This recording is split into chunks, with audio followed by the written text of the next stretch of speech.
तो इसका कोई निदान नहीं मिलेगा।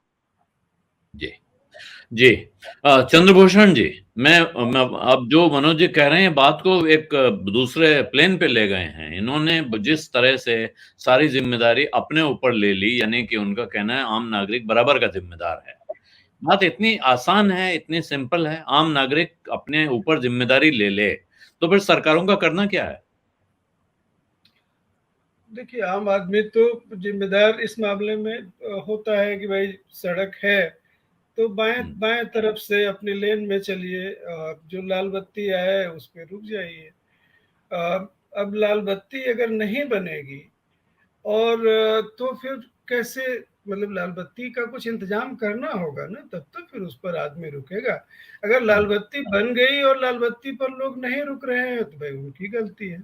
तो असल चीज तो ये है कि क्या पर्यावरण के मामले में, जैसे ट्रैफिक में लाल बत्ती बनती है, क्या पर्यावरण के मामले में लाल बत्ती दिल्ली में बनी हुई है? अब जैसे एक लाल बत्ती की बात अगर करें कि भाई जो यमुना में जो गीला कचरा जो आता है वो ऐसे तो टपक नहीं जाता। कुछ निश्चित नाले हैं, 21, 22 या 24 नाले हैं। उस नाले से अनट्रीटेड पानी यमुना में ना जाए, यह तो एक चीज हम लोग सारी गंगा के अभियान में भी कहते आ रहे हैं, सारे इसमें कहते आ रहे हैं।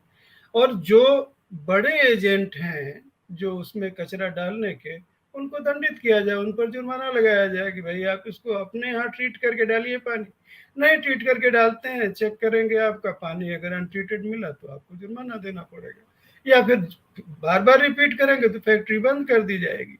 कुछ एक जगहों पर ऐसा, गंगा एक्शन प्लान में कुछ जगहों पर ऐसा हुआ भी गंगा के किनारे। ये सिंपल चीज जमुना के मामले में लागू की जा सकती है। नहीं की जाती इसलिए कि भाई चंदा आता है वहीं से, जो बड़े इंडस्ट्रियलिस्ट हैं, बड़े ऐसे लोग जो वो जो बड़े एजेंट्स हैं।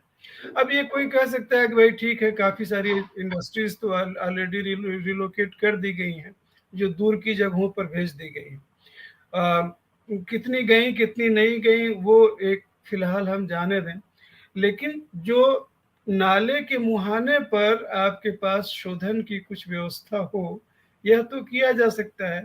ठीक है, आज इतने साल हो गए, अगर 2 साल में एक भी अगर ऐसे शोधन को के संयंत्र अगर लगाए जाते तो पिछले कम से कम मेरे ख्याल से लगभग 30 साल नहीं तो 28 साल से यमुना के प्रदूषण को लेके एक्टिवली बात हो रही है। 28 साल में ऐसे 14 संयंत्र तो बन सकते थे अगर 2 साल में बनाया जाए, अपार पैसा भी लगाया गया। तो ये तो देखने की बात है। इस स्तर पर तो मैं मानता हूँ कि भाई राज्य सरकार की जिम्मेदारी है कि जो नाले हैं उन नालों से अनट्रीटेड वाटर वहां पर ना जाए, और उसके बाद अगर जो जितना चला जा रहा है फिर उसको ट्रीट करने का उपाय किया जाए कि कैसे जगह जगह पर उसको किया जा सकता है। तो कुछ एक चीजें बिल्कुल कैटेगराइज्ड हैं। जो कूड़े का मामला है, कूड़े के मामले पर कितने समय से न्यायालय भी सक्रिय है, दूसरे लोग भी सक्रिय है। अब ये है कि जैसा कि मनोज जी ने कहा कि भाई हम गीले और सूखे कचरे की प्रोसेसिंग क्यों नहीं करते, यह एक बड़ा सवाल है। अब सवाल यह है कि आप गीले और इसकी सूखे माने ऐसा कचरा जैसे कांच वगैरह है जिसका कि जिसको कि जिससे गैस नहीं बनाई जा सकती है, जो जैविक कचरा है उसको अलग किया जाए, बाकी अजैविक। अब सवाल यह है कि आप अलग अलग कर देंगे तो क्या अलग अलग कोई ले जाएगा आपके यहाँ से? अलग अलग कोई ले जाए तब तो फिर आप अलग अलग करेंगे। उसके बाद जो अलग अलग नहीं करता है उससे पूछने का बनता है। मतलब ये है कि आप एक लाल बत्ती बनाइए और उस लाल बत्ती के बाद यह देखिए कि भाई कौन लाल बत्ती तोड़ रहा है। जब लाल बत्ती ही आप नहीं बनाओगे और उसके आगे का उपाय, जैसे मान लीजिए कूड़े के मामले में लाल बत्ती बनाने का मतलब है कि आपने गीला गीला और सूखा अलग किया, उसका अलग अलग कलेक्शन किया, गीले कचरे से आपने एनर्जी बनानी शुरू की, या फिर ऐसे जैविक कचरे से अजैविक कचरे का आप दूसरा उपाय करने की तरफ गए, उसकी छटाई और दूसरी प्रोसेस में गए। तो अगर ये बाद का कुछ भी नहीं रहता तो नागरिक का व्यवहार भी खराब होता जाता है। नागरिक तो बनाया जाता है, नागरिक तो पैदा नहीं होता। मनोज जी, आप मुझे इस बात से आप एग्री करते होंगे।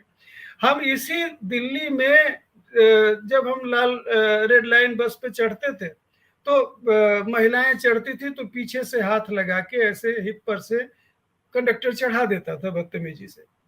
आज हम देखते हैं कि मेट्रो में लोग जाते हैं तो लोग अपने आप महिला के लिए सीट छोड़ देते हैं, अपने आप बुजुर्ग के लिए सीट छोड़ देते हैं। सिविक बिहेवियर के लिए एक आप कैटलिस्ट एजेंट की जरूरत होती है और ठोस नियम कायदे कानून की जरूरत होती है। आप ये दोनों चीजें लागू करते हैं, सरकार और जो सिविक एजेंसियां उसको लागू करती हैं, उसके बाद नागरिक का गला पकड़ा जाता है कि आप क्यों इसको नहीं कर रहे हो। पिटते पिटाते कुछ समय बाद सही हो जाता है। मैंने देखा है मेट्रो बनी तो कुछ लोग किनारे होकर थूक देते थे पान, उसके बाद 1-2 लोगों पर 200 रुपया जुर्माना, सिर्फ 200 रुपया जुर्माना लगा, थूकना बंद हो गया लोगों का। मुझे लगता था कि दिल्ली में सारी चीजें रोक दी जाए, थूकना तो नहीं बंद हो सकता, बंद हो गया, मेरे आंख के सामने बंद हो गया। एक से एक थूकने वाले मेट्रो में घुसते हैं तो नहीं थूकते। तो ये जो चीज है कि नागरिक का दोष, उसके आगे की चीजें हमने बनाया या नहीं, जब उसको हम बना लेते हैं तब फिर नागरिक को हम पकड़ते हैं।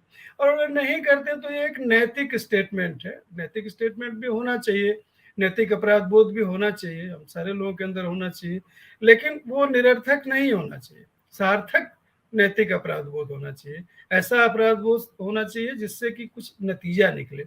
बहरहाल मनोज जी का इतना काम है, उस काम के सामने तो मैं नतमस्तक हूँ। मैं उनकी बात को काट नहीं रहा हूँ, मैं उसमें अपने को शामिल मान रहा हूँ, लेकिन मैं कह रहा हूँ कि ये इन मैकेनिज्म्स का बहुत अभाव दिखता है। और दिक्कत ये है कि कोई भी सरकार ये खड़ी होके एक कहे कि भाई हम नहीं कर पाए, इतना हमारा टारगेट था, हमको ये 5 चीज करना था, 5 में से हम 2 ही कर पाए, 3 नहीं कर पाए, कोई बात नहीं, 3 नहीं कर पाए तो उसके लिए उसकी लानत मलामत करो, छोड़ मत दो, बकस मत दो, उसको लानत मलामत करो। लेकिन दिक्कत यह है कि ये मानते ही नहीं है कि हमारा कोई काम है। न नरेंद्र मोदी की सरकार मानती है कि हमारा कोई काम है, न केजरीवाल की सरकार मानती है कि हमारा कोई काम है। भाई जब आप अपना वर्कशीट ही नहीं रखोगे तो उसका सवाल का जवाब कैसे चेक किया जाएगा? आप कॉपी ही लेके भाग जाओगे तो कैसे आपका जवाब चेक होगा? ये तो कॉपी ही लेके भाग जाते हैं और कहते हैं कि हमने तो सब अच्छा लिखा था।